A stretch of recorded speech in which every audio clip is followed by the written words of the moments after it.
Hi friends, welcome to Riyas kitchen. நம்ம இன்றைக்கி இந்த வீடியோவில் மட்டன் ஈரல் கிரேவி எப்படி பண்ணலான்னு பார்க்கலாம் வாங்க.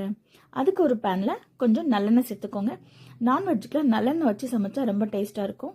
ஒரு ஸ்பூன் ஜீரகம், அரை ஸ்பூன் பெருஞ்சீரகம் சேர்த்துக்கோங்க. நான் வாசனைக்காக ஒரு பிரியாணி இலை, 2 பட்டை, ஒரு ஏலக்காய், ஒரு கிராம்பு எடுத்திருக்கேன். அப்புறமா 2 பச்சை மிளகாவை நான் நீளமாக கட் பண்ணி சேர்க்குறேன். அதுக்கப்புறம் தாளிக்கிறதுக்கு கொஞ்சமாக கருவேப்பிலை போட்டுக்கலாம். நான்வெஜ்ஜுக்கு சின்ன வெங்காயம் தாங்க எப்பயுமே ரொம்ப டேஸ்ட்டாக இருக்கும். அதுக்காக நான் ஒரு 150 கிராம் சின்ன வெங்காயத்தை குட்டி குட்டியாக கட் பண்ணி வச்சுருக்கேன்.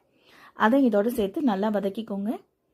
இப்போது வெங்காயம் நல்லா வதங்குறதுக்காக கொஞ்சமாக உப்பு சேர்த்துடலாம். கிரேவிக்கு நான் கொஞ்சமாக மஞ்சப்பொடி சேர்த்துக்கிறேன். ஒரு 1/4 டீஸ்பூன் மட்டும் சேருங்க, அப்போ தான் நல்லாயிருக்கும். ரொம்ப சேர்த்துடாதீங்க.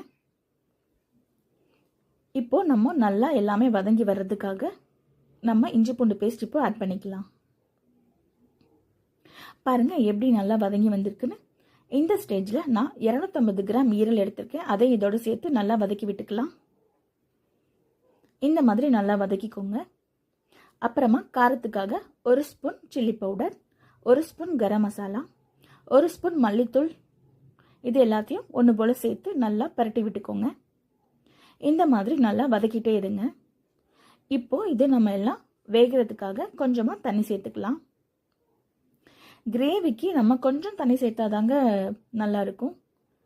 இந்த மாதிரி கொஞ்சமாக விட்டு இதை நம்ம வேக வச்சிடலாம். ஒரு 5 மினிட்ஸ் இதை வேக வச்சுக்கோங்க. ஓப்பன் பண்ணி பாருங்கள். இப்போது கொஞ்சம் எல்லாமே நல்லா வெந்துருச்சு. மசால் வாடையும் கொஞ்சம் போயிருக்கும். இப்போ இதில் நம்ம கட் பண்ணி வச்சுருக்கிற மல்லித்தலையை சேர்த்துடலாம். கிரேவி கொஞ்சம் கட்டியாக வந்தால் தான் நல்லாயிருக்கும். அதுக்காக ஒரு கொஞ்சம் ஃபுல் ஃப்ளேம் வச்சு ஒரு 2 to 3 மினிட்ஸ் வெயிட் பண்ணுங்கள்.